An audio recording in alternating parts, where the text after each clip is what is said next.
I think it is rather interesting that the Northern team can bid farewell to Ish Sodhi, who moves to Canterbury, as well as Brett Randall, who was the leading wicket taker in the Plunket Shield last summer, 31 wickets and an average of 11.5 or something like that. And Northern's all good. They're all good. There's no dramas. Like, they literally have lost two of their best cricketers. Brett Randall only really played Plunket Shield last summer, so he was a monster in Plunket Shield, but he moves to central districts to get more opportunities in different formats. But he was the leading wicket taker in the Plunket Shield, and Ish Sodhi, anytime he's playing for Northern, he's snaring wickets as well.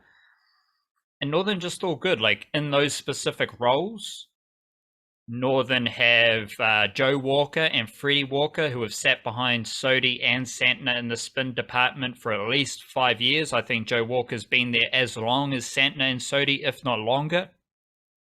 He had a breakout Super Smash campaign last summer, and he's a consistent offie who's going to get a lot more game time with Sodhi's departure. And he's got a brother, Freddie Walker, who's also a spin bowler as well.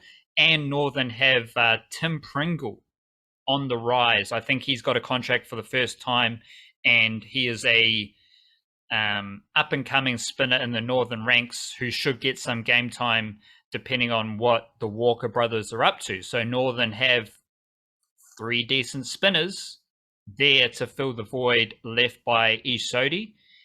And what do we know about Northern? They've got so many black caps that they have to be able to absorb the absence of those black caps. And that means that Joe Walker, Freddie Walker, they've already had to play a lot of cricket to absorb the absences of Ish Sodhi and Mitchell Santner when they're not playing. So now they just step up. And that's the recipe for Northern Districts. You give everyone a decent crack, a decent opportunity.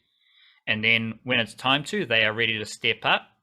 And the next bloke ready to step up is Matt Fisher, who went away with Aotearoa A and is a pretty slick, swift seamer who he got a lot of the limited overs that Randall did not get last summer. So you saw a lot of Fisher in the Super Smash, for example, and he is an interesting bowler to watch out for in the Plunket Shield. He is playing this 3-4 dayer that is currently going on between Northern Districts and Auckland, a warm-up game for the summer. If Matt Fisher is playing Plunket Shield cricket, he's kind of mandatory viewing, because he's probably, him and Ben Sears are probably the fastest bowlers in Aotearoa, and Matt Fisher's got this, like, Ben Sears is hectic, he's chaotic, he's scary. Matt Fisher is smooth, but he's quite quick, and I like that juxtaposition of styles there. And I think Matt Fisher is primed for a breakout summer in all formats, fresh after that tour to India. Not to mention that Northern also have Joe Carter, who was the leading run scorer on that tour to India. I definitely in the long form cricket, and he also scored quite a few runs in the one dayers as well. So Northern have the 2 best players from that A tour. Like, Matt Fisher's a unique seam bowling prospect. Joe Carter scored the most runs, so they seem like impressive blokes to have in your group after that A tour to India recently.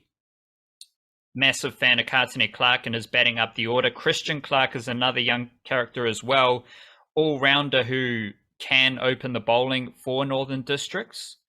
And you've got just a really solid team, but the other aspect of the Northern Districts squad is that they have some of Aotearoa's best cricketers who aren't playing for Aotearoa. Neil Wagner doesn't play a whole lot of cricket these days, but you can go out and catch Neil Wagner playing Plunket Shield cricket for Northern Districts, because that's what he's going to be doing. He's probably going to be doing some of that with Colin de Gronholm in the same team. So make sure you're checking those lads out. Not to mention you got Tim Seifert and Scott Kugelheim. They're on the fringes of the Black Caps. They've fallen out of that T20 setup recently, and they'll be keen to make an impact this summer.